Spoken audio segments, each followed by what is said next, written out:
The Middle East is defined by complex rivalries, with the Israel-Iran conflict at its core. This is a shadow war, fought through proxies, cyber attacks and covert strikes, not open battles. Israel's priority is security, relying on a qualitative military edge, superior technology and training to offset its small size. Its doctrine is preemption, neutralizing threats before they escalate. Iran, meanwhile, seeks regional influence, leading the Shia Muslim world and countering US and Israeli power. Iran's strategy is asymmetric warfare, using unconventional tactics and a network of allied militias, the so-called axis of resistance, to project power. This rivalry shapes alliances and tensions across the region. Both nations avoid direct confrontation, knowing a war would be catastrophic and destabilize the global economy. Instead, they engage in a high-stakes game of deterrence, each demonstrating strength without crossing the line into all-out war. The balance of power is delicate, with every move in Tehran and Tel Aviv calculated to avoid escalation. Their military capabilities and strategies are central to the region's stability, or instability. Understanding this shadow war is key to understanding the Middle East today.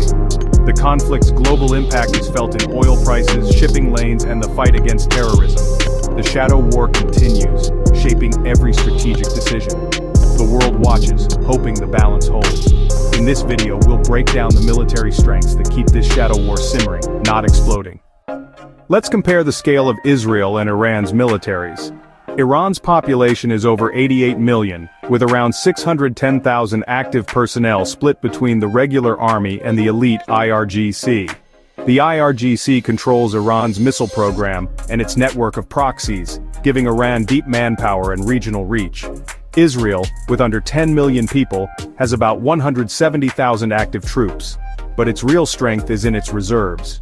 Mandatory service means Israel can rapidly mobilize nearly 500,000 trained reservists in a crisis. The IDF is highly integrated, focusing on skill and technology over numbers. When it comes to spending, Israel's defense budget is over $24 billion, bolstered by $3.8 billion in U.S. military aid. This funding supports cutting-edge technology and advanced weaponry, maintaining Israel's qualitative edge. Iran's official defense budget is about $10 billion, but the real figure is likely higher due to the IRGC's independent funding. Sanctions limit Iran's access to modern foreign arms, so it invests heavily in domestic production, especially missiles and drones. Israel's high-tech focus contrasts with Iran's emphasis on manpower and self-reliance. Iran's large force and proxy network give it regional influence, but Israel's smaller, more advanced military is built for rapid, decisive action. Both nations have adapted to their constraints, shaping their military doctrines accordingly. Numbers matter, but so do training, technology, and strategy. The result, two very different armies, each tailored to its nation's unique challenges. This contrast sets the stage for their ongoing shadow war. Next, let's see how this plays out in the skies. Air power is where Israel truly dominates. The Israeli Air Force operates advanced American jets, F-15S, F-16S, and stealthy F-35S, giving it unmatched reach and precision. These aircraft, paired with elite pilots and state-of-the-art systems, allow Israel to strike deep into enemy territory with minimal risk. Iran's Air Force, by contrast, is its weakest branch. Its fleet is mostly aging US, Russian, and Chinese jets, many dating back to before 1979. Sanctions make it hard for Iran to upgrade or maintain its aircraft, forcing reliance on domestic repairs and limited new designs. The technological gap is vast. Israel's fighters have advanced radar, electronic warfare, and precision munitions. Support aircraft like AWACS and aerial refuelers extend Israel's operational range, crucial for missions far from home. Iran has tried to modernize with domestic jets and a few Russian Su-35S, but these are no match for Israel's air power. Iran's Air Force would struggle to defend against a determined Israeli attack. That's why Iran invests heavily in missiles and drones, to offset its Air Force's limitations. Israel's air dominance is a key pillar of its deterrence. The skies are Israel's domain, shaping the balance of power. Air superiority gives Israel options and keeps Iran cautious. In any conflict, control of the skies could decide the outcome. Next, let's look at the missile arsenals that back up these air forces. When it comes to missiles, Iran bets on quantity. Israel bets on quality.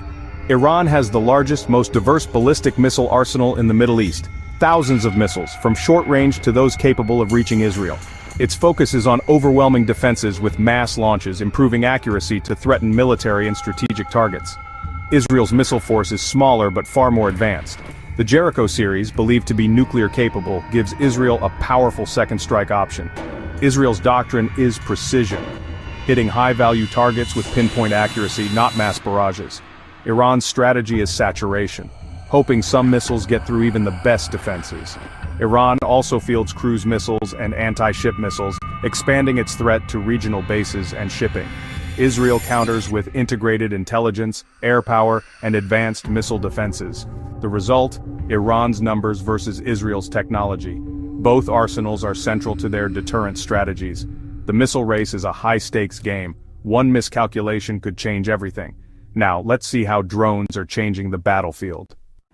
Drones have revolutionized warfare, and both Israel and Iran are major players. Israel pioneered military drones fielding advanced UAVs for surveillance, reconnaissance, and precision strikes. Its drones, like the Heron TP, integrate seamlessly with jets and ground forces, providing real-time intelligence and surgical firepower.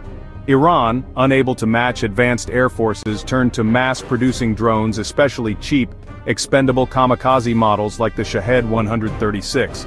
Iran supplies these drones to proxies across the region, using them for swarm attacks and deniable strikes.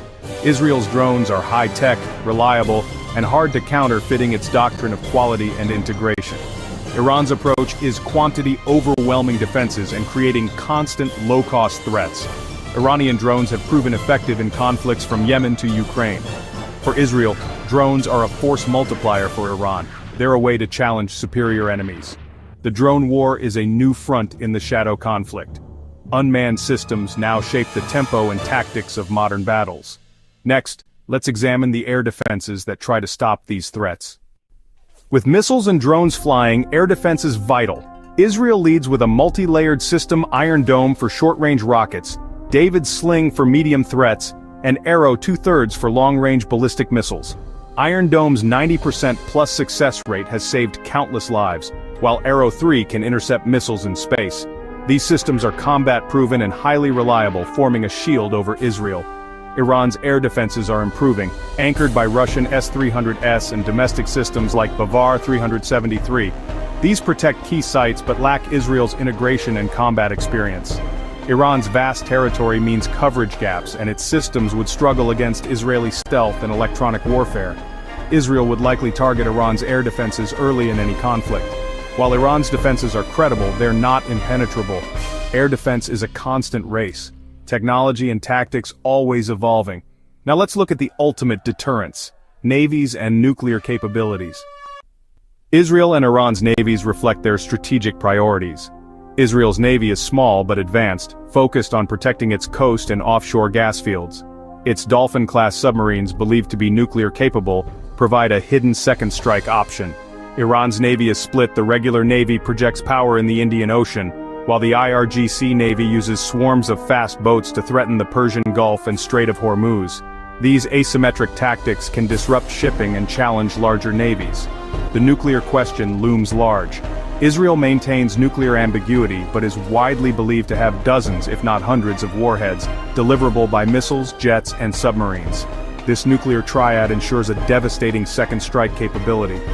Iran does not have nuclear weapons, but its advanced enrichment program brings it close to breakout capacity. The threat of Iran going nuclear shapes every strategic calculation in the region. Nuclear deterrence is the ultimate backstop in this shadow war.